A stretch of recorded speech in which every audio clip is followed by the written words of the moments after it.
breaking. Congress just ended it for anti-American NFL with just one swipe of the pen. Over the past couple of weeks, NFL protests have metastasized into something racist and vile.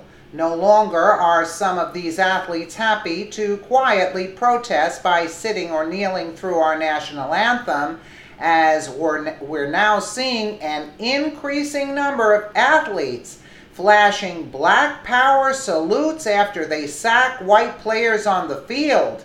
President Trump has had enough and several days ago spoke out about the NFL, allowing this to go on, telling Americans turn off the game while advising NFL owners to get that SOB off the field right now. He's fired.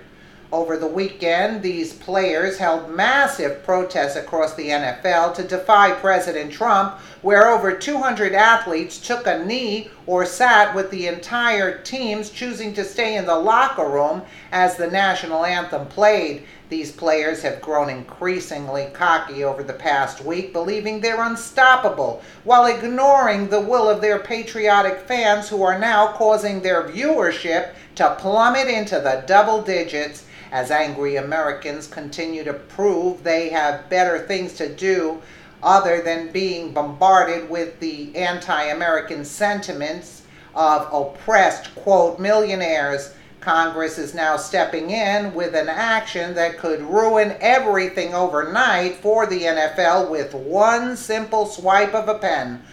One thing people don't realize is the NFL currently gets over $1 billion in taxpayer-funded federal subsidies.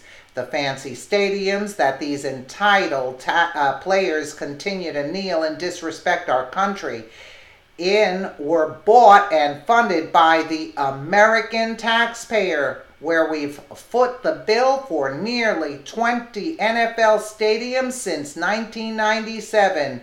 Over the past 20 years, the American people have spent a whopping $7 billion to renovate or build NFL stadiums, providing 46% of the total cost of these fancy stadiums.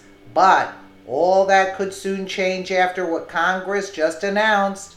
In the U.S. Senate, there is a bill currently being reviewed that would ban the use of federal money for the construction and financing of professional sports arenas, Conservative Fighters reports. In the U.S. House and Senate, there is a bill currently reviewed which will ban the use of federal money for financing the construction of professional sports arenas. Oklahoma Representative Steve Russell first presented the bill a few months ago and now has become an interest to others, as well as the NFL players continue to express their dishonor of America.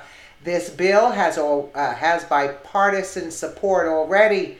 The federal government is responsible for a lot of important functions, but financing sports stadiums for multi-million, sometimes billion-dollar franchises is definitely not one of them, Representative Russell said. The financing is a form of community bonds that channel taxpayers' money into the projects for construction on sports arenas.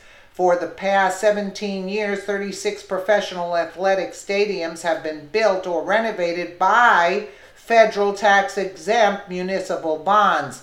This cost taxpayers $3.2 billion, the caller explained, quoting information from the Brookings Institute. Advocates for the federal funding of professional sports arenas often justify the costs by pointing to economic development, but new research shows that isn't true.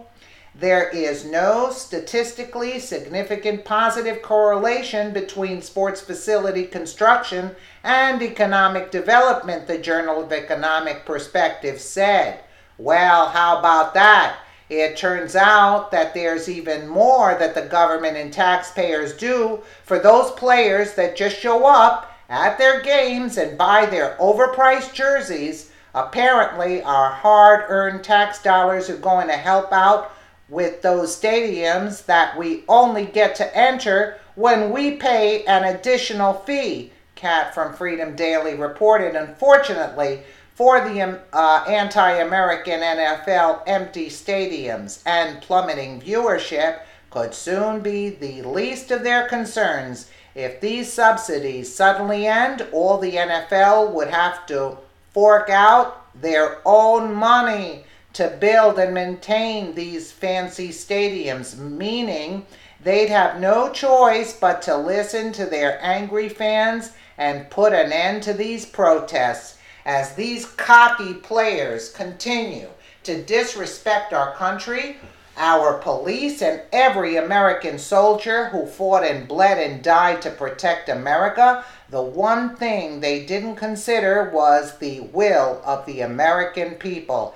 After refusing to listen to their vast patriotic fan base, now they'll be incurring the full wrath of GOP lawmakers who overnight could ruin everything for them with this wonderful new piece of legislation.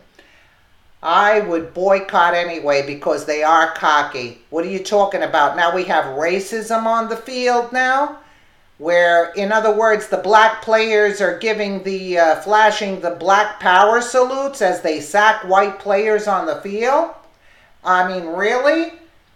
The white people come and see you guys, and you're doing that? Excuse me, that's not going to happen. You know, this is disgraceful, to say the least. Let me know what you guys think in the comments below, and again, thank you so much for watching.